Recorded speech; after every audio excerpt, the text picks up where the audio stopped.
তুমি যে বললে না শনি ইজ মানি, হ্যাঁ শনি কি করে দীর্ঘমেয়াদী পয়সা দেয়। তাদের ওই বিবাহ হলো 2 মাস পর তাদের যে বাজে যোগটা তৈরি হয়ে গেল তার এফেক্টটা হলো মেয়ের ছিল, মাঙ্গলিক ছিল, তার জন্য ছেলের ওপর গেল। ডাক্তার বলছে ইনি বাঁচলেন কি করে? অসম্ভব ব্যাপার। পেট্রোল একটু হলেও অনেক আগুন মেরে ওনার হাতের এই পোর্শনটা আর পায়ে একটু পোর্শন পড়েছে, বাদ বাকি সব ঠিকঠাক আছে। মানে ওনার হাজবেন্ড এসে আমাকে বলছে দিদি এটা কি করে সম্ভব হলো, আপনি এটা বলেছিলেন, আমি ভাগ্যিস এই প্রতিকারটা দিয়ে রেখেছি। পার্টনার বা বিবাহের ব্যাপারটাতে এখানে অনেকগুলো কোশ্চেন আছে। এক হচ্ছে মাঙ্গলিক ব্যাপারটা কি আমি জানতে চাই, বা অ্যাস্ট্রোলজি ভিউ থেকে, পয়েন্ট অফ ভিউ থেকে বিবাহটা কতটা কিভাবে করলে, বা ওই যে অনেক বলে না কুণ্ডলী ম্যাচ করে করতে হয়, এই জিনিসটা কতটা গুরুত্ব আমি তোমার কাছ থেকে পুরোটা একটা ডিটেলস জানতে চাই। রাহু অনেক ফটকা পয়সা দেবে আর ফটকা ভাবে নিয়েও চলে যাবে, মানে লোভ দেখাবে এক কথায় রাহু। হ্যাঁ লোভ বলতে কি, লোভও হবে, লোভের বশবর্তী হয়ে কিছু ভুল সিদ্ধান্ত বা ডিসিশন নিয়ে নেবে, যেটা তার ধরো নেচার বিরুদ্ধ। আগে সে খুব শান্তশিষ্ট ছেলে বা মেয়ে ছিল, ভালো ছিল, কিন্তু হঠাৎ করে রাহুর দশায় সেই বুড়ো হয়ে গেল। দেখো অবশ্যই কাজ করে, অরিজিনাল স্টোন যদি তুমি ধারণ করো অবশ্যই সেটা কাজ করে, গ্রহের প্রতিকার অবশ্যই করে। শনির 7.5 সবার ক্ষেত্রে খারাপ হয় না, যার শনির পজিশন খুব ভালো থাকে তার অনেক ভালো দিয়ে যায়। নমস্কার, চ্যানেলে তোমাকে স্বাগত জানাচ্ছি। আর এই ভিডিওতে আমাদের সাথে থাকছে অ্যাস্ট্রোলজার প্রিয়ম্বদা কোলে।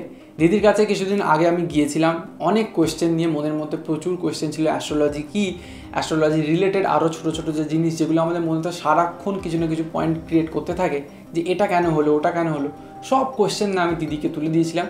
দিদি প্রত্যেকটাকে ছোট্ট ছোট্ট করে ভেঙে পুরো একটা কম্প্যাক্ট আনসার দিয়েছে। আর যদি তোমাদের কারোর ইচ্ছা হয় যে দিদির সাথে গিয়ে প্রাইভেট বা পার্সোনালি কথা বলবে, তাহলে আমি দিদির ডিটেলস নিচে দিয়ে দেবো। অ্যাস্ট্রোলজির একটা কম্প্যাক্ট পডকাস্ট আমরা ক্রিয়েট করেছি, আশা করব যে তোমরা পুরোটা দেখবে। আর আমাদের পডকাস্টিং জার্নি যদি তোমাদের ভালো লাগছে মনে হয়, তাহলে চ্যানেলের সাথে থেকেও প্রত্যেকটা ভিডিও লাইক করো, শেয়ার করো, সাবস্ক্রাইব করো চ্যানেলটা। এর বেশি কিছু বলবো না, চলো পডকাস্টের দিকে এগিয়ে যাই। অনেকটা মজা, এন্টারটেনমেন্ট আর নলেজ সব একসাথে পাবো। দিদি কেমন আছো? খুব ভালো আছি। আজ দিদির কাছে এসেছি কিছু জিনিস জানতে, তোমাদেরও সেখান থেকে অনেকটা জানা হবে অবভিয়াসলি। তো আজকের ভিডিওটাতে আমি যেগুলো কোশ্চেন করব সেগুলো তোমাকে একটু বলে দিই, ব্রিফ একটা ডেসক্রিপশন দিয়ে দিই। যে আমাদের যে 12টা রাশি আছে, অনেকের নানান আলাদা আলাদা রাশি, তো এই রাশির ওপর ডিপেন্ড করে আমি তোমাকে কিছু কোশ্চেন করব। যেমন এই রাশিতে, মানে একটা এক্সাম্পল নিচ্ছি, আমি যদি এরিস ধরি বা মেষ রাশি ধরি, তাহলে তার কি করলে ভালো হবে, তার কি করলে খারাপ হতে পারে, বা তার জন্য 2024 সালটা কেমন যাবে, বা কোন রাশির সাথে তার বন্ধুত্ব ভালো হবে, বা কোন রাশির থেকে তাকে একটু ডিস্টেন্স মেনটেন করতে হবে, এইগুলো হচ্ছে আমার কোশ্চেন। তো 12টা রাশি যতটা সম্ভব আমি চেষ্টা করবো এই ভিডিওর মধ্যে কভার আপ করার, বা তুমি যতটা বলবে আমাকে। তো প্রথমে যদি স্টার্ট করি মেষ রাশি দিয়ে, তুমি কি বলতে চাও, বা এটার আগে যদি তুমি যদি অ্যাস্ট্রোলজি সম্বন্ধে কিছু বলতে চাও সেটা বলে নিতে পারো। তো যাই হোক, অ্যাস্ট্রোলজি সম্বন্ধে বলতে গেলে অনেক, মানে অগাধ সমুদ্র। এতে জানারও শেষ নেই, বলারও শেষ নেই। মানুষের জীবনে যেমন গ্রহ নক্ষত্র জন্যে আমাদের অমাবস্যা, পূর্ণিমা এসব হচ্ছে, তেমনি হচ্ছে এই গ্রহ নক্ষত্র প্রভাব মানুষের জীবনে থাকে, যার ফলে কখনো উত্থান কখনো পতন মানুষের জীবনে লেগে থাকে। তো যাই হোক, এই উত্থান পতনকে নিয়ে মানুষকে চলতে হয়। তো সেই হচ্ছে, এবার তুমি আমাকে জানতে চাইছো যে 12টা রাশি, সেই রাশির প্রভাব মানুষের জীবনে কিরকম, বা তাদের জীবনটা কেমন চলবে। যেমন ধরো মেষ রাশি, মেষ রাশির জাতক বা জাতিকারা তারা একটু জেদি হবে, একগুঁয়ে হবে, তাদের মধ্যে জেদটা প্রবল হবে, বুঝতে পেরেছো? তারা কোনো কাজ যদি করব মনে করে সেটা করবে যে কোনো মূল্যে। তো আবার তারা সেই কাজ করতে গিয়ে একটু হঠকারিতা করবে মানুষের সঙ্গে, তাদের মধ্যে এই সব গুণগুলো থাকবে। তো আবার এবার আসি বৃষ রাশি।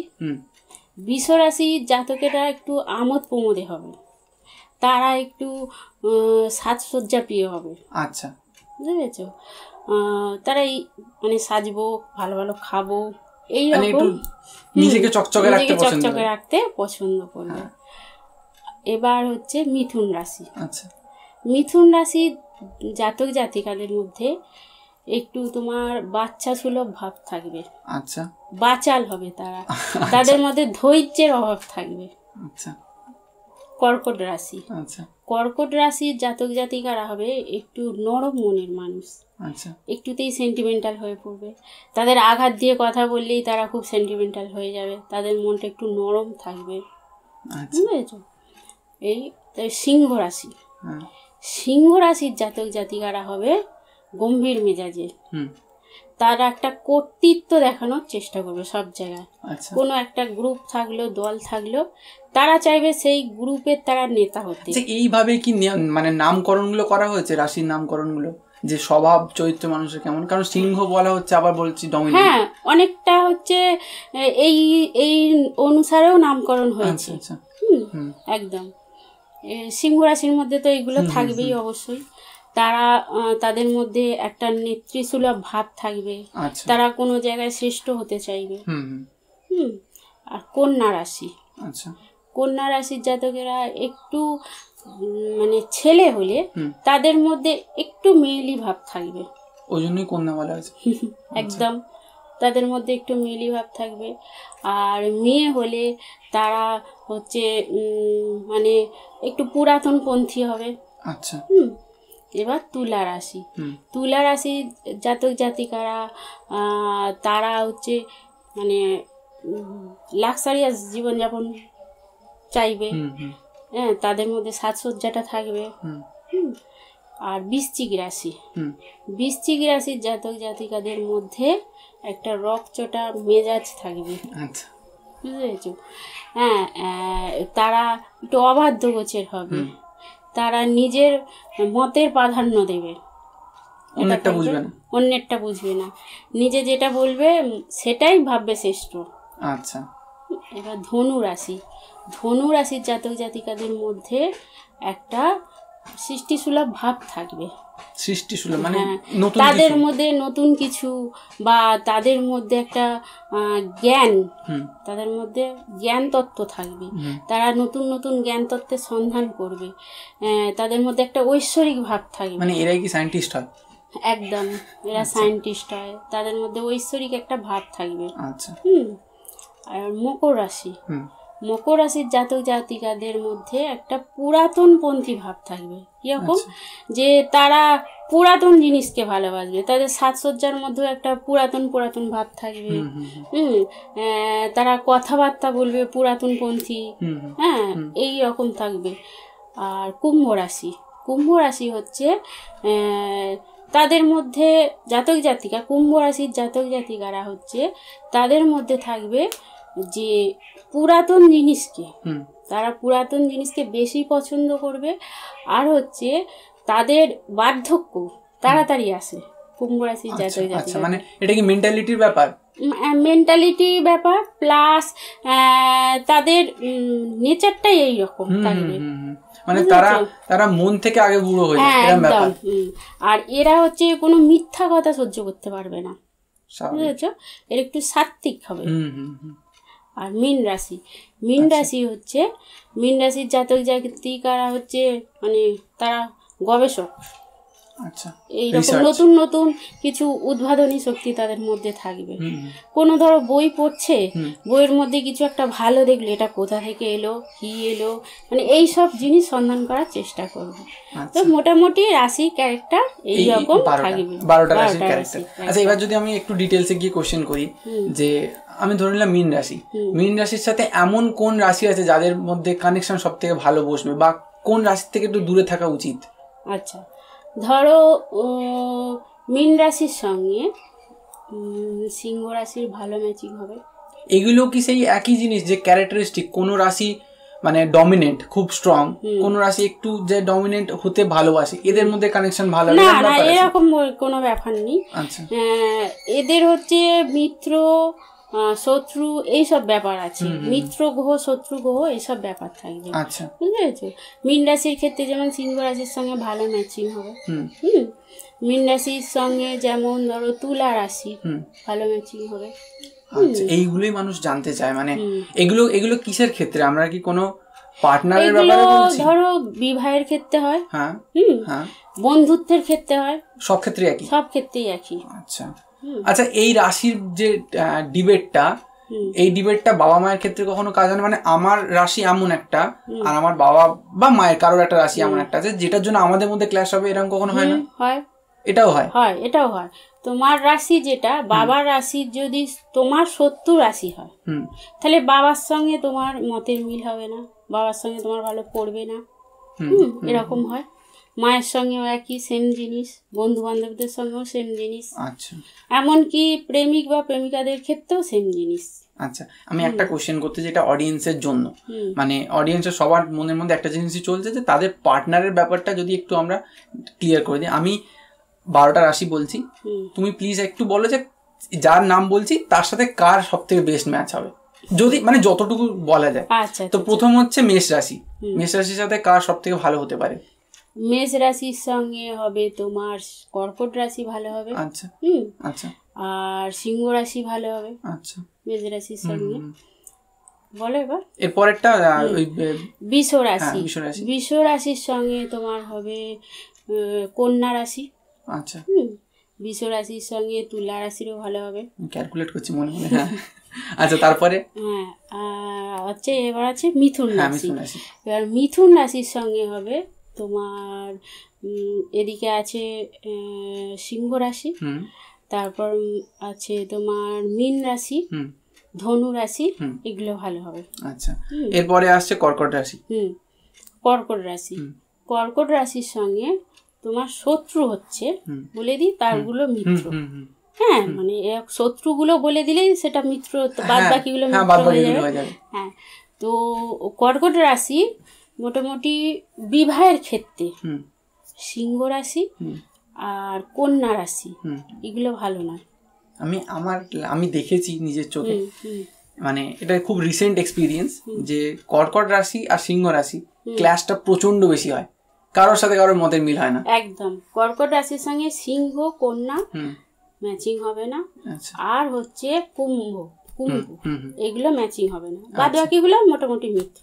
আচ্ছা, এরপরে যদি আসি আমরা সিংহ রাশি, তো সিংহ রাশিটা তো ক্লিয়ার প্রায় হয়ে গেল, এটার জন্যই হলো। সিংহ রাশি, কন্যা রাশিটাও, সিংহ রাশি ধরো তোমার কর্কট রাশি, ওটা হবে না, আর কন্যা রাশি হবে না, বাদ বাকিগুলো মোটামুটি ম্যাচ খাবে, মোটামুটি ম্যাচিং। আচ্ছা, কন্যা রাশির ক্ষেত্রে তাহলে কি সেম? কন্যা রাশির ক্ষেত্রে হচ্ছে সিংহ রাশি, তুলা রাশি ভালো নয়, আর মেষ রাশি, আচ্ছা, এগুলো ভালো নয়, এগুলো ভালো নয়, বাদ বাকিগুলো ঠিক আছে, ঠিক আছে। আচ্ছা, এরপরে তুলা রাশি, বৃশ্চিক রাশি, বৃশ্চিক রাশির হচ্ছে তোমার তুলা আর ধনু, আর হচ্ছে তোমার এদিকে হচ্ছে কন্যা, এগুলো ভালো না। আচ্ছা আচ্ছা, অডিয়েন্সকে একটা জিনিস বলে রাখি, দিদির দ্বারা এগুলো মনে রাখা সম্ভব, আমার দ্বারা সম্ভব ছিল, তাই আমি নামগুলো লিখে রেখেছি, তাই আমি দেখছি বারবার। ধনু রাশির হচ্ছে বৃশ্চিক রাশি আর মকর রাশি, এই দুটো বিবাহ বা বন্ধুত্ব ঠিক না। আর হচ্ছে মিথুন রাশি, আচ্ছা, মিথুন রাশির সঙ্গে বিবাহ বা বন্ধুত্ব হলে ভালো হবে না, যে যার সাথে একটা বুঝে নিও, বুঝে নেবে যে যার সাথে একদম। এবার মকর রাশি, মকর রাশির হচ্ছে ধনু রাশি, কুম্ভ রাশি, এই দুটোর সঙ্গে ভালো নয়, বিবাহ হবে না। আচ্ছা, আর সিংহ রাশির সঙ্গে। আচ্ছা, আর কিছু কি বাকি রইলো? আর হচ্ছে কুম্ভ রাশি, কুম্ভর হচ্ছে মকর আর মীন, ভালো না। আর তোমার কন্যা রাশি, আচ্ছা, ভালো না, মানে বাদ বাকি সবাই অ্যাভেলেবেল আছে। আচ্ছা, ভেরি নাইস, ঠিক আছে। আচ্ছা, মীন রাশি, মীন রাশির হচ্ছে তোমার কুম্ভ আর মেষ শুভ নয়, আর তুলা রাশি শুভ নয়। আচ্ছা, শুভ নয় মানে এখানে কি শুভ নয় মানে বিবাহ বা বন্ধুত্ব হলে তাদের মধ্যে একটা ইগোর লড়াই থাকবে, মতের মিল হবে না, দুজনের মানসিক মিল হবে না। আচ্ছা, তো বিবাহ যেহেতু কথাটা এলো, আমি এক্ষুনি না একটু পরে আসতে যাবো, মানে আসবো এটাতে, যে ওই কুণ্ডলী ম্যাচ করার ব্যাপারটাতে আমি আসতে চাই, তোমাকে কোশ্চেন আমি করবো। তার আগে আমি এই রাশির ব্যাপারটা কমপ্লিট করতে চাই। তো এই 12টা রাশিতে আমরা অনেকগুলো জিনিস জানলাম, কিন্তু আমার মনে হয় যে 12টা রাশির এবার একটু কেরিয়ার সম্বন্ধে জানা উচিত, যে কোন রাশির কোন কেরিয়ার পাত্রকে চুজ করাটা ঠিক হবে বা উচিত হবে, সেটা যদি একটু বলা যায়। আচ্ছা, মেষ রাশি, মেষ রাশির জাতক জাতিকাদের যদি তাদের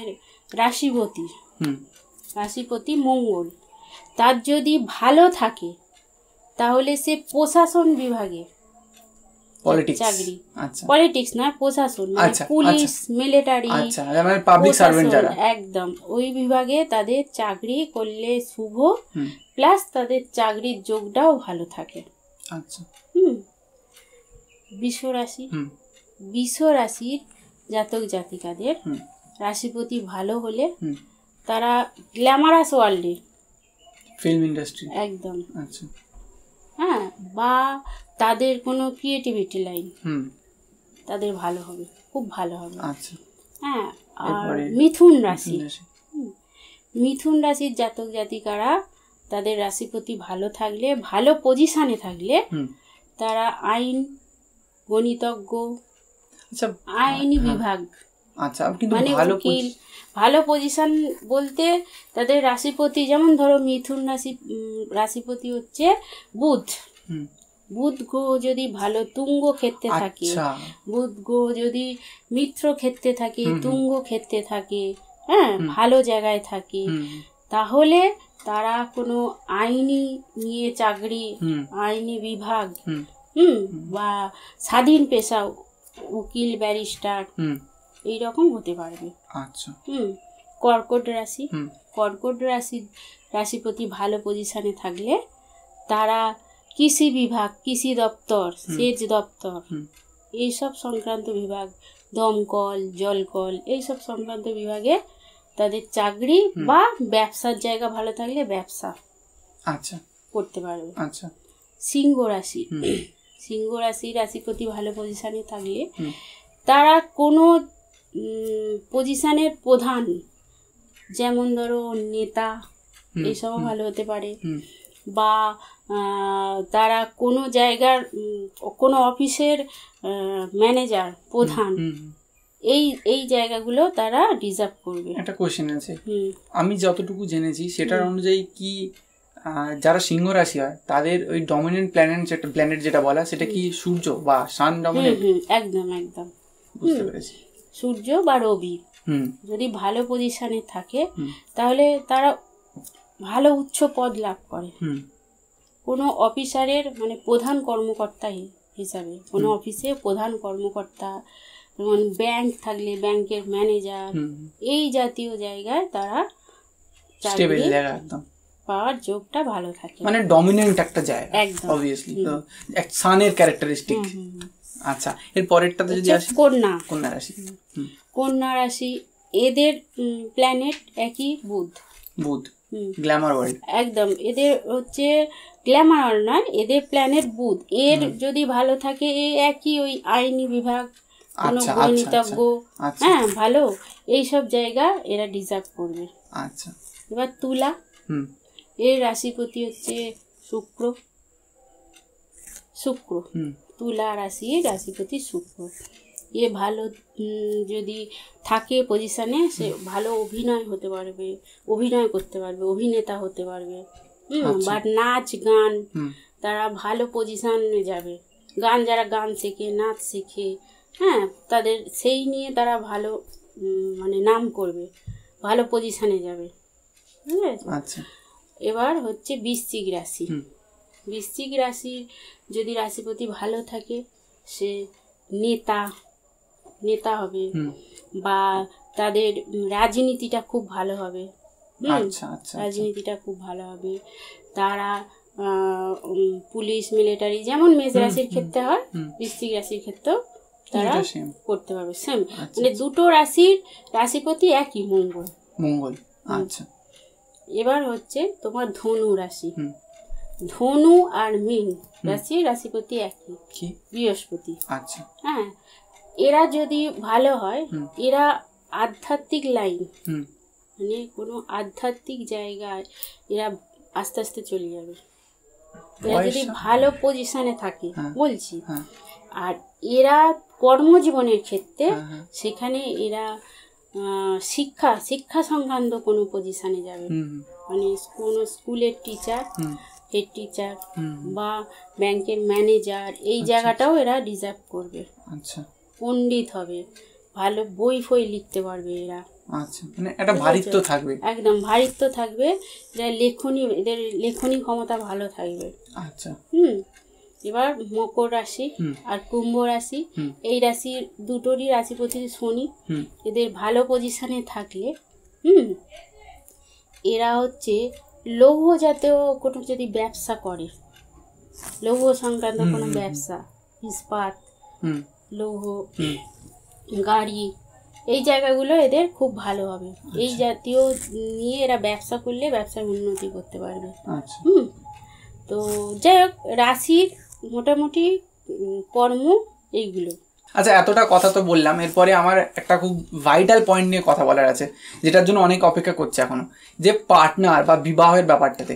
এখানে অনেকগুলো কোশ্চেন আছে। এক হচ্ছে মাঙ্গলিক ব্যাপারটা কি আমি জানতে চাই, বা অ্যাস্ট্রোলজি ভিউ থেকে, পয়েন্ট অফ ভিউ থেকে বিবাহটা কতটা কিভাবে করলে, বা ওই যে অনেক বলে না কুণ্ডলী ম্যাচ করে করতে হয়, এই জিনিসটার কতটা গুরুত্ব আমি তোমার কাছ থেকে পুরোটা একটা ডিটেলসে জানতে চাই।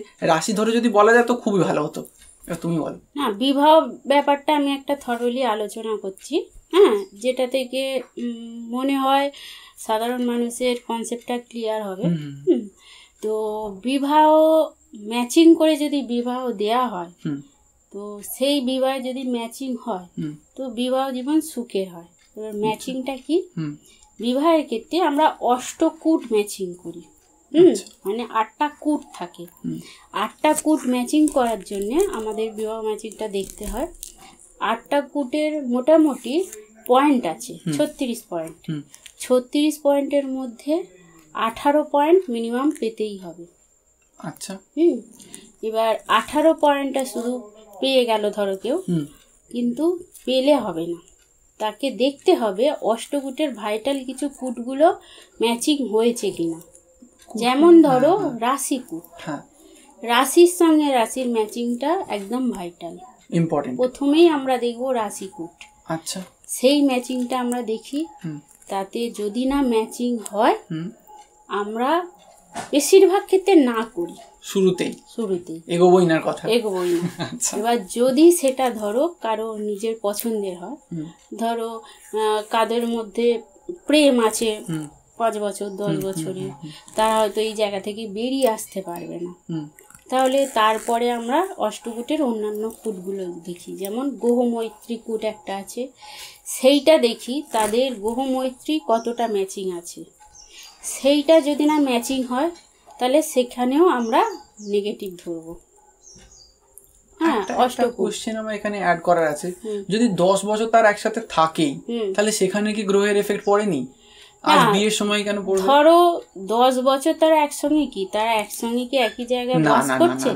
তারা প্রেম করছে, ফোনে কথা বলছে, ঘুরছে ফিরছে, কিছুটা টাইম কাটাচ্ছে, এইটুকুই। বিবাহ মানে তারা একসঙ্গে থাকা, তাদের মনের মিল, তাদের দৈহিক মিল, সব কিছু। সুতরাং বিবাহের পরে তাদের সারা জীবন নিয়ে চলতে হবে। সেক্ষেত্রে সাংসারিক সুখ কতটা পেল সেটা হচ্ছে ভাইটাল। তো প্রেম করে তো অনেকেই করে 5 বছর 10 বছর 15 বছর, সেখানে মিল আর বিবাহের পরের মিলের ব্যাপারটা অনেকটা আলাদা। তো যাই হোক, গ্রহমৈত্রী কূট দেখি, নারী কূট দেখি। নারী কূটে যদি না ম্যাচিং হয়, অষ্টকূটের একটা কূট, যেমন রাশিকূট, নারীকূট, বৎসকূট, বর্ণকূট, এরকম করে 8টা কূট আছে। নারী কূট দেখি, নারী কূটের মিল যদি না হয়, সেখানে দুজনের মধ্যে একটা মানসিক সামঞ্জস্য থাকবে না, মানসিক শান্তি, আন্ডারস্ট্যান্ডিং এই জায়গাটা থাকবে না। এবং নারী কূটের মিল না যদি হয়, নারী কূটে কিন্তু মেয়েদের ক্ষেত্রে বৈধব্য যোগ থাকে, মানে ধরো স্বামীহানি, ছেলেদের ক্ষেত্রে স্ত্রীহানি, এই জায়গাটা থাকে। এটা আমরা ভাইটাল কূট বলি, এটা আমরা দেখি। প্রথমেই রাশিকূট দেখবো, তারপর নারীকূট দেখবো, তারপর গ্রহমৈত্রী কূট দেখবো। এবার গণ কূট আছে, দুজনের গণের যদি ম্যাচিং না হয়, কারো ধরো রাক্ষসগণ, কারো ধরো দেবগণ, তাহলে দুজনের মধ্যে ঝগড়া সবসময় একটা লেগে থাকবে, কথায় কথায় ঝগড়া লেগে থাকবে। এবার কারো ধরো নরগণ হলো, কারো ধরো রাক্ষসগণ হলো, তাদের মধ্যে দুজনের হাতাহাতিও লেগে যেতে পারে। তো এই জায়গাগুলো অনেক সময় আমরা দেখি। এইগুলো ছাড়াও আমরা কিছু ম্যাচিং দেখি, যেমন ধরো ষড় অষ্টম যোগ, দ্বিদ্বাদশ যোগ, জ্যোতিষ ভাষায় এগুলোকে বলে। হয়তো তোমরা বা সাধারণ মানুষ বুঝতে পারবে না, কিন্তু জ্যোতিষ শাস্ত্রে এই যোগগুলো দেখা হয়। যদি এই যোগগুলো থাকে অতি অবশ্যই আমরা না করে দিই। মানে এখানে কিরকম প্রবলেম থাকতে পারে? ষড় অষ্টম যোগে একজনের হানি যোগ থাকে, মৃত্যু। আচ্ছা। আর দ্বিদ্বাদশ যোগ একদম দুজনের মিল হবে না, ইগোর লড়াই ঝগড়া সবসময় লেগে থাকবে, এমনকি ডিভোর্সও হতে পারে। তো বিবাহের ক্ষেত্রে আমরা মেন ভাইটাল ফুড প্লাস এই যোগগুলো আমাদের দেখা হয়। যদি দেখি কারো ক্ষেত্রে সবগুলোই ম্যাচিং হয়ে গেছে, তাহলে আমরা একদম বিবাহের ক্ষেত্রে মত দিয়ে দিই যে হ্যাঁ এই বিবাহ করা যাবে। যদি দেখি তারও কিছুটা ম্যাচিং হয়েছে, কিছুটা ম্যাচিং হয়নি, এবার যেগুলো ম্যাচিং হয়েছে সেগুলো ভাইটাল ম্যাচিং, সেক্ষেত্রে কোনো অসুবিধা হবে না। তো তাতেও আমরা মত দিই যে ঠিক আছে, আগাও, কোনো বিশেষ কিছু ক্ষতি হবে না। টুকটাক তাদের মধ্যে মানসিক অশান্তি লেগে থাকবে, কিন্তু বিশেষ কিছু যেমন ডিভোর্স বা একজন হানি এগুলো হবে না, সেক্ষেত্রে আমরা মত দিয়ে দিই। আচ্ছা আচ্ছা, এই হচ্ছে বিবাহ ম্যাচিং। আচ্ছা, আর একটা কোশ্চেন এর সাথে আমি অ্যাড করব, তাহলে মাঙ্গলিকটা কি এর সাথে কোনো ব্যাপার নেই? অবশ্যই আছে, একদম ভালো কোশ্চেন করেছো। মাঙ্গলিক বিবাহের ক্ষেত্রে কিন্তু খুব ভাইটাল একটা জিনিস, আমরা পাত্র পাত্রী উভয়ের মাঙ্গলিক দোষ আছে কিনা দেখি। মাঙ্গলিক দোষ যদি দুজনের থাকে তাহলে তাতে কোনো অসুবিধা হয় না, যেমন বিষে বিষক্ষয় হয়, তেমন দুজনেরই মাঙ্গলিক দোষের কুপ্রভাব নষ্ট হয়ে যায়। যদি একজনের মাঙ্গলিক থাকে অপরজনের না থাকে, সেক্ষেত্রে অসুবিধা হয়। মাঙ্গলিক দোষ 4 ধরনের হয়। কারো মাঙ্গলিক দোষে বিবাহের জায়গাটায় প্রচুর অশান্তি ঝামেলা লেগে থাকে, কারো মাঙ্গলিক দোষে বিবাহের পরে স্বামী কুলের সঙ্গে তাদের মানসিক মিল থাকে না, সেক্ষেত্রে অশান্তি লেগে থাকে। কারো মাঙ্গলিক দোষের কারণে স্বামীর শরীরের উপর এফেক্ট পড়ে, মানে সে শারীরিক অসুস্থতায় ভুগবে। যদি মেয়ের থাকে ছেলের থাকলে মেয়েদের হবে, মানে যার আছে তার কিছু হবে না, যার আছে তার নয়। ধরো কারো ছেলের থাকলো, তাহলে স্ত্রীর শারীরিক অসুস্থতা এইসব নিয়ে ভুগবে। যদি মেয়েদের থাকে তাহলে স্বামী শারীরিক অসুস্থতা নিয়ে ভুগবে। আর একটা মাঙ্গলিক দোষে আর্থিক ক্ষতি হবে। ওভারঅল বিবাহ বিষয়ে যে জড়িত আছে সবই হবে। মৃত্যু আছে, যদি পূর্ণ ঘোর মাঙ্গলিক হয় তাহলে স্বামীর থাকলে স্ত্রীর মৃত্যু যোগ থাকে, স্ত্রী থাকলে স্বামীর মৃত্যু যোগ। মানে এগুলো হয়, মানে মাঙ্গলিক দোষ থাকলেই যে হবে তা নয়, তার সঙ্গে আরো কিছু যোগ যদি অ্যাড হয়ে যায় তাহলে মৃত্যু যোগ অবশ্যম্ভাবী। মানে মাঙ্গলিক দোষ থাকলেও তার সঙ্গে ষড় অষ্টম যোগ অ্যাড হয়ে গেল, তাহলে একজনের হানি যোগ, এইসব ক্ষেত্রে হয়। আর এই যে অনেকে বলে মানে দুটো পার্সন তারা যথেষ্ট বড় টাইম ধরে রিলেশনে ছিল, একজনের দোষ আছে একজনের নেই, এটাকে কি কোনোভাবে কাটানো যায়? মাঙ্গলিক দোষ কোনোভাবে কাটানো যায় না। অনেকেই বলে হয়তো যে মাঙ্গলিক দোষ কাটিয়ে দেবো হোম করে যজ্ঞ করে, এটা কিন্তু ভুল। আমি একজন জ্যোতিষী হয়ে আমি বলছি মাঙ্গলিক দোষ পুরোভাবে কাটানো যায় না, মাঙ্গলিক দোষের কুপ্রভাবটা কিছুটা লঙ্ঘন করা যায়। আচ্ছা, ওই যে এটা করে কোনো গাছের সাথে বিয়ে দিয়ে দেওয়া, এরকম ব্যাপারগুলো কি সব ভুয়ো? এগুলো এক প্রকার ভুয়ো। আচ্ছা, হ্যাঁ, এগুলো তার বাবা মাকে তাদের বাড়ির লোককে কিছুটা মানসিক শান্তি দেওয়ার জন্য। এগুলো আগেকার যুগে এই রীতিনীতিগুলো ছিল। আচ্ছা, তো আমার জ্ঞানে, মানে আমার জ্যোতিষ শাস্ত্রের জ্ঞানে এগুলো আমি ভুয়ো বলেই মানি। আচ্ছা, তো হ্যাঁ, তবে ভগবানের নামে কিছুটা পুজো দেয়া, তাদের সাংসারিক জীবন ভালো হওয়ার জন্যে এটা তুমি দিতে পারো। ওই গাছের সঙ্গে কুকুরের সঙ্গে এর সঙ্গে বিয়ে দিয়ে যে মাঙ্গলিক দোষ কাটিয়ে দেওয়া যায়, এটা সম্পূর্ণই ভুয়ো। যদি কেউ এসবের তোয়াক্কা না করে মাঙ্গলিক দোষ আছে বা তাদের কুণ্ডলী ম্যাচ করলো না, ওই অষ্টকূটে কিছু ম্যাচ করলো না ভাইটাল পয়েন্ট, তাও তারা বিয়ে করলো, তখন কি হয় সেটা তো ভবিষ্যৎ বলবে না। মানে এটাতে কি 100% প্রবলেম হয়?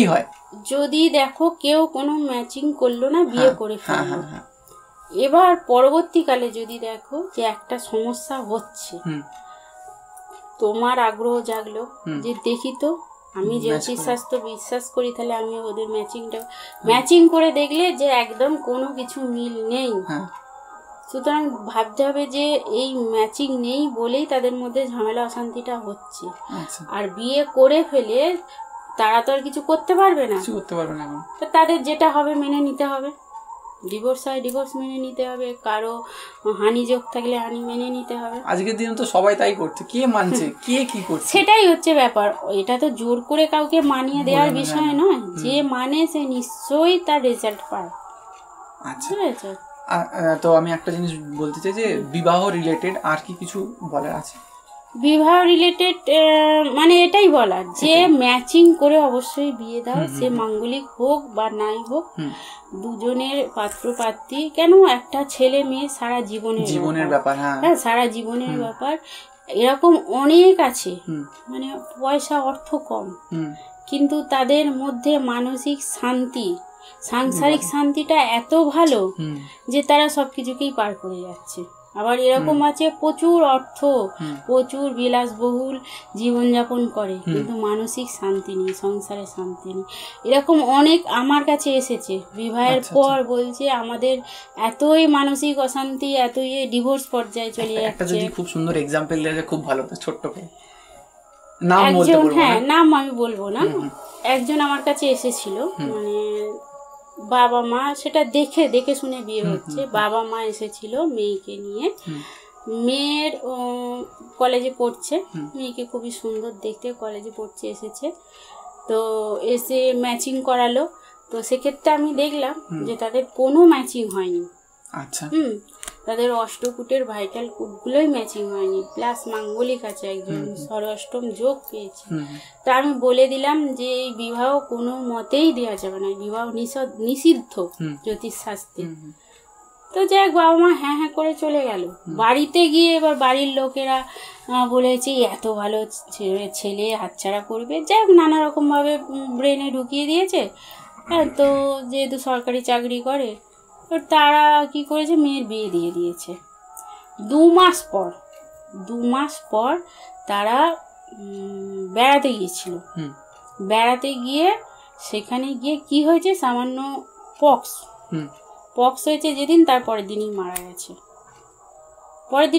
আজকালকার যুগে কি পক্স হয়ে কেউ মারা যায়? না, মারা সম্ভবই নয় এটা। কিন্তু তাদের ওই বিবাহ হলো 2 মাস পর, তাদের যে বাজে যোগটা তৈরি হয়ে গেল, তার এফেক্টটা বলে মেয়ের ছিল, মাঙ্গলিক ছিল, তার জন্য ছেলের ওপর গেল, মারা গেল। তারপরে বাবা মা এসে আমার কাছে তো খুব কান্নাকাটি, যে আপনি বারবার বারণ করেছিলেন, তার সত্ত্বেও আমরা না শুনে দিয়ে দিলাম, মেয়েটার জীবন নষ্ট হয়ে গেল। তো যাই হোক আমি বোঝালাম, তারপরে আবার তার কুণ্ডলী বিচার করে বললাম যে, তারা বললো দ্বিতীয় বিবাহ কবে আছে, আমি দেখে দিয়েছিলাম যে এই টাইমে তাদের দ্বিতীয় বিবাহ দেবেন, অবশ্যই ম্যাচিং করে। তো পরবর্তী বিবাহ তারা ম্যাচিং করে দিয়েছে, এখন খুব সুখেই আছে। একটা বাচ্চা আমার কাছে নিয়ে এসেছিল, পুষ্টি বানিয়ে নিয়ে গেছে। মানে অনেকদিন হয়ে গেছে? হ্যাঁ অনেকদিন, প্রায় বছর 5 আগে। আচ্ছা আচ্ছা। তো যাই হোক, বিবাহ ম্যাচিংটা কিন্তু খুব ভাইটাল। তুমি অনেক অর্থ উপার্জন করছো, কিন্তু সংসারে ফিরে যদি সংসারে শান্তি না থাকে, তাহলে সেই অর্থের কোনো দাম থাকে না। এক ক্লায়েন্ট আমার কাছে এসেছেন, মানে ম্যাচিং করে কোনো বিবাহ হয়নি, এসে উনি আমাকে রীতিমতো কাঁদছেন যে আমি সারা দিন কাজকর্ম করে বাড়িতে ঢুকে দেখছি মানে সংসারে অশান্তি, স্বামীর সঙ্গে অশান্তি, তার বাবা মায়ের সঙ্গে অশান্তি, বউ এইরকম অশান্তি করছে। তো আমার কাছে এলেন, মানে আমি ওনার হরস্কোপ বিচার করলাম, করে কিছু প্রতিকার দিলাম, পড়লেন। তো উনি এখন মানে আমাকে এসে বলে, দিদি আপনি এটা আমার সম্ভব করে দিয়েছেন লাইফে, একটু শান্তি এসেছে। মানে শান্তি মানে পুরো টোটালি চেঞ্জ। তার স্ত্রী বলছে সারাদিন কাজকর্ম করে এসে আমি প্রথমে এসে ঘরে এসে দেখতাম আমার স্ত্রী তুমুল ঝগড়া করছে আমার মায়ের সঙ্গে, আমি ঢুকতে আমার সঙ্গে ঝগড়া ভাঙা চোরা সব শুরু করেছে। এখন এসে দেখছি আমার স্ত্রী আর আমার মা দুজনে পাশাপাশি বসে টিভি দেখছে, গল্প করছে, হাসি ঠাট্টা করছে। বলছে সারা দিনের ক্লান্তি শুধু ওই দৃশ্যটা দেখে আমি ভুলে যাই। মানে সে যখন বলছে আমার নিজের খুব ভালো লাগছে। বলছে আমি দরজা খুলে যখন দেখছি আমার মা আর আমার স্ত্রী দুজনে টিভি দেখছে, হাসাহাসি করছে, সারা দিনের ক্লান্তিটা আমি পুরো ভুলে গেলাম যে আমার সারা দিন আমি ছুটছি কাজের জন্য, কিন্তু এইটা দেখে আমার ক্লান্তিটা ভুলে গেলাম। মানে এই হচ্ছে ব্যাপার। তো যাই হোক, যাদের ঠিক করা সম্ভব ঠিক হয়ে যায়, যাদের ঠিক করা সম্ভব নয় একদম, তাদেরকে সেটা ভোগ করতেই হয়। এই যে ঠিক ভুলটা ব্যাপারটা বললে, সেইটা থেকে আমি একটা কোশ্চেনে আসতে চাই যে ঠিক করা বা ওটাকে সারিয়ে দেওয়া, এটার জন্য তো আমরা জেমস্টোন ইউজ করে থাকি, বা আমরা মানে আমি ম্যাক্সিমাম অ্যাস্ট্রোলজারকে দেখেছি এটা রেকমেন্ড করে। তো এটা কি অ্যাকচুয়ালি কাজ করে? আমার একটা কোশ্চেন আছে, মানে আম পাবলিকের তরফ থেকে আমি কোশ্চেন করছি। ঠিক আছে, তোমার প্রশ্নটার আমি উত্তর দিচ্ছি। হ্যাঁ, দেখো অবশ্যই কাজ করে। আচ্ছা, অরিজিনাল স্টোন যদি তুমি ধারণ করো অবশ্যই সেটা কাজ করে, গ্রহের প্রতিকার অবশ্যই করে, না হলে এত জেমসের দোকান চলতো না, বন্ধ হয়ে চলে যেত। আচ্ছা, আমি যদি বলি কোথাও না কোথাও শুধু বিশ্বাসের উপরে চলছে না, এটা দেখো, এটা যদি বলো তাহলে এটা তর্ক করলে তর্কের মাধ্যমে চলে আসবে, কিন্তু যে রেজাল্ট পেয়েছে সেই একমাত্র বলতে পারবে যে হ্যাঁ এটা ঠিক কি ভুল। বুঝতে পেরেছো? হ্যাঁ, যেমন ধরো বর্ষাকালে ছাতা আমরা ব্যবহার করি কেন? প্রচণ্ড বৃষ্টি হচ্ছে, তুমি ধরো এক জায়গায় দাঁড়িয়ে, এতই বৃষ্টি হচ্ছে যে ছাতাটাও তোমার মনে হচ্ছে মানবে না, দাঁড়িয়ে আছো, আধ ঘন্টা দাঁড়িয়ে আছো, 1 ঘন্টা দাঁড়িয়ে আছো, তবে তুমি দেখছো যে আমাকে যেতে হবে, তাহলে তুমি কি সেই ছাতাটা খাটিয়েই গেলে, তোমার কি হলো, মাথাটা বাজলো। বা দেখবে এখনকার ছাতা তো এইরকম, তোমার তার মধ্যেও হালকা করে জল পড়ছে, মাথাটা বাজলো হালকা জলে, হালকা গাটা ভিজলো বা পায়ের দিকটা ভিজলো, কিন্তু তোমার মাথাটা সেফ হয়ে গেল, বডিটাও সেফ হয়ে গেল। তার মানে স্টোন হচ্ছে এই ছাতার মতো। আচ্ছা, স্টোন ধারণ করলে তোমার যেটা বিপদ হবে, অবশ্যম্ভাবী বিপদ দেখতে পাচ্ছি, সেই বিপদটাকে তোমার একদম নেগেটিভ করে দিতে পারবে না, যে হবে না করে দিতে পারবে না। আচ্ছা, সেই বিপদটাকে তোমার রক্ষা করবে, আটকাবে, অনেকটা ইমপ্যাক্টটা কমিয়ে দেবে একদম। তোমার ধরো সেখানে বড় দুর্ঘটনার যোগ, সেখানে তোমাকে অল্পের মধ্যে দিয়ে করিয়ে দিল, জাস্ট তোমার অ্যাক্সিডেন্ট হওয়ার যোগ, তোমার ধরো সেখানে অ্যাক্সিডেন্ট হয়ে তুমি এমনই যোগ যে তোমার কোমর পা ভেঙে তুমি পঙ্গু হয়ে থাকবে, সেখানে কি হলো, তোমার হয়তো ছড়ে ছাড়ে গেল, কেটে কুটে গেল, অল্পের মধ্যে দিয়ে তোমাকে সেটা করলো। এটাই হচ্ছে স্টোনের কাজ। একটা ছোট্ট রিকোয়েস্ট আছে, বলো। এতদিনে তোমার এক্সপেরিয়েন্স, সেখান থেকে একটা স্টোরি আছেই অবশ্যই। আমি এটাই তোমাদের আমি বলবো আজকে তোমার এই প্রসঙ্গের ভিত্তিতে। মানে এক ক্লায়েন্ট আমার কাছে এসেছিলেন ওনার স্ত্রীকে নিয়ে, ওনার স্ত্রী দেখাচ্ছেন, তো দেখাতে দেখাতে আমি দেখলাম, দেখে ওনার স্ত্রীকে আমি বললাম যে আপনার আগুন থেকে বড় বিপদ আছে, আপনি কিন্তু খুব সাবধানে থাকবেন। আমি টাইম মেনশন করে দিয়েছিলাম, এই টাইম থেকে এই তারিখ থেকে, এই সালের এই তারিখ থেকে এই তারিখ পর্যন্ত, এই মাসের এই তারিখ পর্যন্ত, এই মাস পর্যন্ত আপনি আগুন থেকে সাবধানে থাকতে হবে, আগুন থেকে আপনার খুব বড় বিপদ। আর এই রেমেডির কথাটাও এই প্রসঙ্গে উঠে আসছে। আমি তাকে একটা প্রতিকার দিয়েছিলাম স্টোন, যে এই স্টোনটা আপনি ধারণ করুন, লিখে দিয়েছিলাম এই স্টোনটা আপনি ধারণ করুন, যত তাড়াতাড়ি সম্ভব আপনার একটা বড় দুর্ঘটনার যোগ আছে। তো যাই হোক, ওনার হাজবেন্ড মানে খুবই বিশ্বাস করেন, উনি তাকে এই রেমেডিটা ধারণ করিয়ে দিয়েছিল। তো ওনারা মানে মধ্যবিত্ত, তো যাই হোক বাড়িতে ওই পেট্রোল ডিজেল এরকম বিক্রি করতো। আচ্ছা, তো পাড়া প্রতিবেশীরা এসে নিয়ে যেত গাড়ির পেট্রোল ডিজেল, বাড়িতে রেখে বিক্রি করতো। তা ওনার স্ত্রী ওটা দেখাশোনা করতো। আচ্ছা, এরকম ঘরের মধ্যে আছে পেট্রোল ডিজেল, কেউ আনতে এসেছে, ওনার স্ত্রী গেছে দিতে, তো কিভাবে ওই ঘরটায় আগুন লেগে যায় কোনো একটা কারণবশত।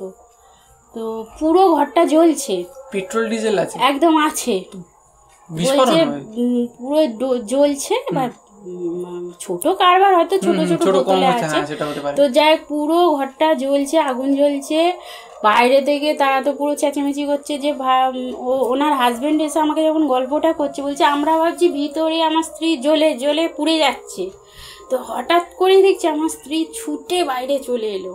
মানে কিভাবে এলো, এমনইভাবে ঘরটা তৈরি করা যে ঝট করে বাইরে বেরোনো যাবে না। বলছে তা সত্ত্বেও আমার স্ত্রী বাইরে ছুটে বেরিয়ে এলো। কাপড় ফাপড়ে একটু আগুন লেগেছিল, তো ওনার শুধু হাতের এই অংশটা পুড়েছে আর পায়ের এই পেট থেকে একটু নিচের অংশটা পুড়েছে, বাদ বাকি সব অক্ষত। ডাক্তার বলছে ইনি বাঁচলেন কি করে? অসম্ভব ব্যাপার, পেট্রোল একটু হলেও অনেক আগুন ফেলে। ওনার হাতের এই পোর্শনটা আর পায়ের একটু পোর্শন পুড়েছে, বাদ বাকি সব ঠিকঠাক আছে। মানে ওনার হাজবেন্ড এসে আমাকে বলছে দিদি এটা কী করে সম্ভব হলো, আপনি এটা বলেছিলেন, আমি ভাগ্যি সেই প্রতিকারটা দিয়ে রেখেছিলাম, নাহলে কি না কি হয়ে যেত। উনি হসপিটাল থেকে ওনার স্ত্রী বলছে দিদির কাছে একবার যাবে, আমাকে বলেছিল, তো সেটাই হলো। তো যাই হোক, তার জন্যে মানে উনি খুবই যে আমার স্ত্রী আপনি এটা দিয়েছিলেন বলেই বেঁচে গেলাম। উনি খালি বলে আমার স্ত্রী আপনার জন্য বেঁচে, আমার জন্য না, সবই আমার এই তারামা। হ্যাঁ, তো তার আয়ু আছে, তারামা দিয়ে দিয়েছে আয়ু। আচ্ছা আচ্ছা, আমার আর দুটো কোশ্চেন আছে, আমি দুটো কোশ্চেন করে মানে এই জিনিসটা কমপ্লিট করতে চাই। যেটা হলো রাহুর প্রকোপ বা রাহুর দশা আর শনির দশা 7.5, এই জায়গাটা খুব ইম্পর্টেন্ট আমার মনে হয়। তো যদি একটু টাচ করা যায় রাহুর কেসটাতে যদি যাওয়া যায়। প্রথমে রাহু বলি। দেখো রাহু, সবাই বলে রাহু চলছে, রাহুর দশা চলছে, রাহু এরকম। রাহুর পজিশন যদি ভালো থাকে, রাহু গ্রহ যদি কারো হরস্কোপে ভালো পজিশনে থাকে, মানে সে তুঙ্গ ক্ষেত্রে থাকে, মিত্র ক্ষেত্রে থাকে, ভালো পজিশনে থাকে, রাহু কিন্তু তাকে অনেক কিছু দিয়ে যায়, তাকে অনেক টপে তুলে দিয়ে যায়। তাকে ফটকা পয়সা দিয়ে চলে যাবে, হঠাৎ করে অর্থপ্রাপ্তি তার হয়ে যাবে, তার কর্মক্ষেত্রে হঠাৎ করে তার পদোন্নতি হয়ে যাবে, হঠাৎ সে নিজেই বুঝতে পারবে না। তো রাহু সর্বক্ষেত্রে যে খারাপ তা না, তবে রাহুর দশা চললে আর রাহুর পজিশন ভালো থাকলে তখনই তাকে অর্থপ্রাপ্তি, মানে কোথা থেকে অর্থ আসছে সে নিজেই বুঝতে পারবে না। হঠাৎ অর্থপ্রাপ্তি, লটারি কাটলো, লটারিতে দান লেগে গেল। সে যদি জুয়া খেলে তাতেও দান লেগে যাবে। ভাগ্য মানে কিছু স্ক্রিপ্ট হবে না, যেরকম সেরকম ভাবে কোথা থেকে পয়সা দিয়ে চলে যাবে। কিন্তু তার নেগেটিভ কিছু ব্যাপার আছে। রাহু ভালো পজিশনে, রাহুর দশা চললে সে কিন্তু মদ্যপানে আসক্তি হবে, তার ওই টেন্ডেন্সি একটু থাকবে, ভুল টেন্ডেন্সি, তার নেগেটিভ প্রভাবটা বলছি। সে একটু মদ্যপানে আসক্তি হওয়ার তার একটা ব্যাপার থাকবে, আমোদ প্রমোদ বিলাসিতার তার মধ্যে একটা টেন্ডেন্সি আসবে, নিত্য নতুন অ্যাফেয়ারে জড়িয়ে পড়বে, এই জায়গাগুলো তার থাকবে। মানে লোভ দেখাবে এক কথায় রাহু। হ্যাঁ, লোভ বলতে কি, লোভও হবে, লোভের বশবর্তী হয়ে কিছু ভুল সিদ্ধান্ত বা ডিসিশন নিয়ে নেবে, যেটা তার ধরো নেচার বিরুদ্ধ। আগে সে খুব শান্তশিষ্ট ছেলে বা মেয়ে ছিল, ভালো ছিল, কিন্তু হঠাৎ করে রাহুর দশায় সেই উগ্র হয়ে গেল। কি করে মানে এটা হয়? মানে আমি যদি বলি কোনো মানুষ কখনোই এইসব নেশাতে বা কিছুতে যায়নি, একটা ক্লিন মানুষ, হঠাৎ করে তার মেন্টালিটিও যথেষ্ট স্ট্রং, সে যাবে না, সে কি করে গেল হঠাৎ করে? রাহু করাচ্ছে, মানে এইসব আমাদের হাতে থাকে না।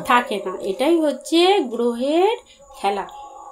আচ্ছা, তাকে রাহু করিয়ে দেবে, কিন্তু রাহুর পজিশন দেখতে হবে সে কি রকম আছে।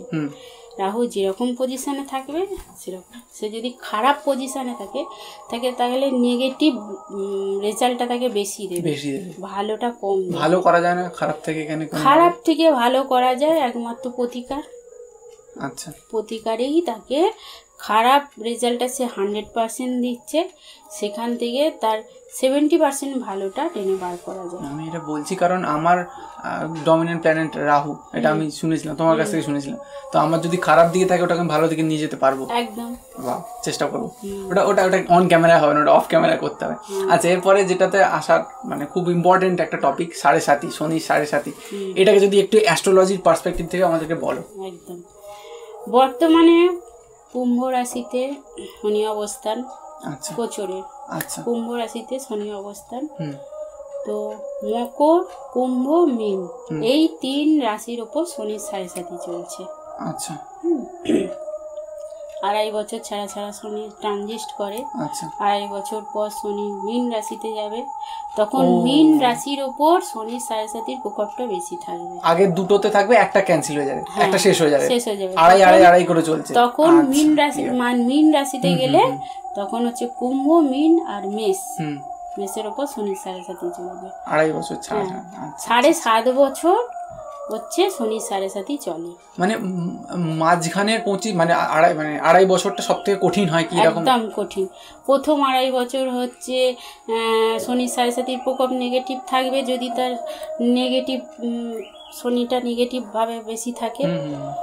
তারপর মাঝখানের 2.5 বছরটা হচ্ছে যখন রাশির ওপর অবস্থান করবে, নেগেটিভ ভাবটা প্রচুর পরিমাণে দেবে।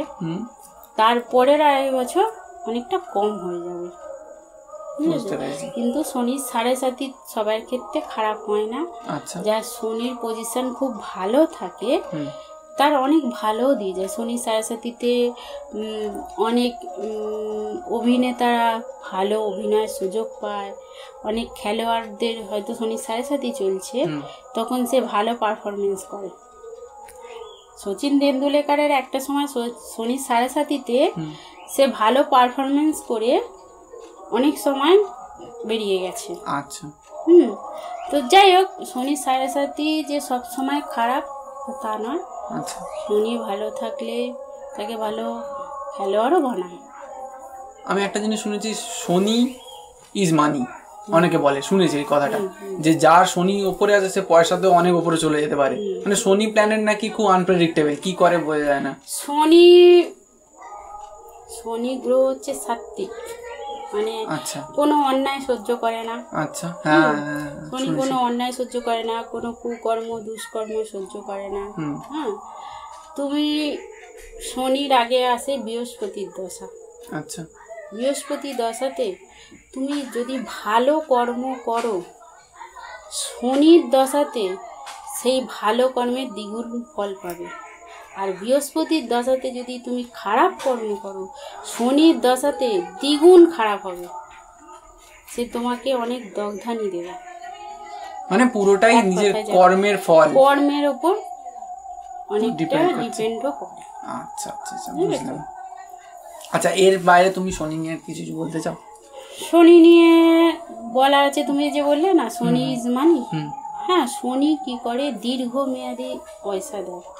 শনি যদি কারো ভালো পজিশনে থাকে, শনি যদি তার আয়ের স্থানে থেকে ভালো জায়গায় থাকে, সবসময় খালি বলি ভালো জায়গা মানে তার তুঙ্গ ক্ষেত্রে মিত্র গিয়ে বা মিত্র গ্রহের সঙ্গে যুতি করেছে, তো শনি তাকে অনেক পয়সা দিয়ে যাবে দীর্ঘমেয়াদী। দীর্ঘমেয়াদী মানে পয়সা আসতেই থাকবে আসতেই থাকবে আসতেই থাকবে, বা সেই পয়সাটা সে রাখতেও পারবে। রাহু অনেক ফটকা পয়সা দেবে, আবার ফটকা ভাবে নিয়েও চলে যাবে। অনেক হঠাৎ হঠাৎ অর্থপ্রাপ্তি, হঠাৎ হু করে খরচাও করিয়ে দেবে, ভোগ বিলাসিতায় খরচা করিয়ে দেবে। কিন্তু শনি পয়সা দেবে দীর্ঘমেয়াদী, শনি সেই পয়সাটা সে সঞ্চয়ও করতে পারবে। আচ্ছা, ঠিক আছে। আচ্ছা, একটা ছোট্ট পয়েন্ট আমি আসবো, যে এই যে বলে যে শনির প্রকোপ আর এই রাহুর প্রকোপ কাটানো যায় একমাত্র দেবতাদের ভরসা, মানে দেবতার কাছে সমর্পণ করলে, এটা কি সত্যি কমানো যায় কোনোভাবে? সব বিষয়ের উপর দেবতা তো সবার উপরে। হ্যাঁ, আমরা কিছু হলে ঠাকুর তোমার উপর ফেলে দিতে, তুমি যা করবে তাই। হ্যাঁ, তো সেরকম গ্রহদেরও কিছু কিছু ঈশ্বরের আছে, কিন্তু তা বলে সবটা না। আচ্ছা, শনি বা রাহু যে তুমি বলছো সব ঈশ্বরের উপর দেবতাদের উপর ফেলে দিলে সব কাটানো যাবে, এটা সবটুকু নয়। কিছু কিছু ঈশ্বরের আরাধনা করতে হবে, তা বলে তুমি শুধু ঈশ্বরের আরাধনার উপর ফেলে রাখবে সেটা নয়। তার যথেষ্ট প্রতিকার করতে হবে, তার কিছু টিপস টোটকা আছে, সেইগুলো মেনটেন করলে তুমি অনেক ভালো রেজাল্ট পাবে। আচ্ছা, তো দিদি এতক্ষণ তো আমরা অনেক কথা বললাম, অনেক জিনিস নিয়ে কথা হলো। এবার আমি তোমার কাছে একটা জিনিসই বলবো যে মানুষ এতক্ষণ যারা শুনছে তাদেরকে এমন কিছু বলে দাও, মানে দিদি স্পেশাল রেসিপি কিছু দিয়ে দাও যেটা শুনে তারা শান্ত হয়ে যেতে পারে বা তাদের জীবনে অনেক গুরুত্ব হবে। আচ্ছা ঠিক আছে, আমি এতক্ষণ অনেক কিছুই বললাম, আশা করি তোমরা এটা শুনে কিছু উপকার পাবে। তো লাস্ট আমি সামনেই দোল পূর্ণিমা, সেই দোল নিয়ে কিছু টিপস টোটকা আমি তোমাদের দিচ্ছি। হ্যাঁ, দোলে অনেকেই আবির খেলে, রং খেলে, আবির খেলে, তো সেই নিয়ে আমি কিছু টোটকা আমি তোমাদের দিতে চাই রাশি অনুযায়ী। আচ্ছা, রাশি অনুযায়ী, বাহ, একদম। হ্যাঁ, তো মেষ রাশির জাতক জাতিকারা তারা লাল কালার বা হলুদ কালারের আবির নিয়ে দোল খেলবে, তাদের ক্ষেত্রে খুব শুভ হবে। আচ্ছা, বৃষ রাশি গোলাপি আর হলুদ এই আবির নিয়ে তারা দোল খেলবে। মিথুন রাশি হচ্ছে সবুজ কালার আবির নিয়ে দোল খেলবে। এরপর হচ্ছে কর্কট রাশি হচ্ছে তোমার হলুদ, আর তোমার এখন সাদা আবিরও পাওয়া যায়, এটা আমার জন্য সাদা আবিরও পাওয়া যায়, সেই নিয়ে তোমরা হলুদ আর সাদা একদম দোলের দিন ব্যবহার করবে। সিংহ রাশি হচ্ছে হলুদ, গোল্ডেন কালার, সোনালি, অনেকে সোনালি রং ব্যবহার করে, সোনালি, হলুদ এই রং তাদের পক্ষে শুভ। কন্যা রাশি হচ্ছে সবুজ, শ্যাওলা কালার, এই রংগুলো তাদের ক্ষেত্রে শুভ। আর তুলা রাশি হচ্ছে তোমার পিঙ্ক কালারটা শুভ হবে প্রচুর, ওইটা তোমরা খেলো, তাতে তোমাদের জীবন পিঙ্ক হয়ে যাবে তুলা রাশির ক্ষেত্রে। বৃশ্চিক রাশি হচ্ছে মেরুন আর লাল। ধনু রাশি হচ্ছে হলুদ, সাদা, গোলাপি শুভ। আর মকর আর কুম্ভ রাশি এরা হচ্ছে নীল, আকাশি এই রং শুভ। আর মীন রাশি হচ্ছে তোমার লাল, হলুদ শুভ। এই ধরনের রং নিয়ে তোমরা যদি দোল পূর্ণিমায় দোল খেলো তাহলে তোমাদের জীবন অনেক রঙিন হয়ে উঠবে। একটা কোশ্চেন জাস্ট ছোট্ট, মানে এটা কি আমি ইউজ করবো না লোককে আমাকে মাখাতে বলবো? তুমি ইউজ করবে। আচ্ছা, আমি ইউজ করব। লোক কি করে জানবে যে তোমাকে আমি মাখাবো? তুমি যাকে গুরুদের পায়েই হোক, গুরুজনদের, বা তুমি যাকে করবে আবির মাখাবে, তারকে তুমি এই কালারটা আমি একদম। আর সর্বসাধারণের জন্য বলছি, যারা কোনো রাশি জানো না, কিছু জানো না, অনেকেই তো জানে না, সর্বসাধারণ তারা নীল আর আকাশি, এটা হচ্ছে শনির বছর, 2024 শনির বছর, নীল কালার আর আকাশি কালারের আবির তারা ব্যবহার করবে। আর দেবতাদের জন্যে হলুদ আর লাল আবির নিয়ে সকালে প্রথম দেবতাদের পায়ে অর্পণ করবে, অর্পণ করে তারা দোল খেলা শুরু করবে। আর যে রাশির বলে দিলাম যে রং, প্রথমে কিন্তু গুরুজনদের পায়ে দেবে, দিয়ে নমস্কার করে তারপর সর্বসাধারণের সঙ্গে তারা রং খেলা শুরু করবে। ঠিক আছে, অনেকক্ষণ কথা হলো, ধন্যবাদ এতটা ইনফরমেশন আমাদেরকে দেওয়ার জন্য। মানে শুধু তো অডিয়েন্স না, আমিও নিলাম। তো এই ভিডিওটা এখানেই শেষ করবো যদি তুমি অনুমতি দাও। ঠিক আছে, তো আমার এই ছোট্ট বক্তব্য যদি ভালো লাগে তাহলে অবশ্যই লাইক, কমেন্ট, সাবস্ক্রাইব করবে। আর আমি আরেকটা জিনিস অ্যাড করতে চাই, যদি তোমাদের কোনো কোয়েশ্চেন থাকে দিদির কাছে আসতে পারো, দিদি ইজ অলওয়েজ অ্যাভেলেবেল হিয়ার। আমি প্রথমেও বলেছি ইন্ট্রোডাকশনে, দিদি আসবে, দিদির কার্ড নাম্বার সব আমি ডিটেলস সব দিয়ে দেবো, দিদি আমাকে একটা কার্ড দাও। ঠিক আছে, তো এই কার্ডটা আমি ডিটেলসটা পুরো ডেসক্রিপশনে দিয়ে দিচ্ছি। তাহলে ঠিক আছে, নমস্কার।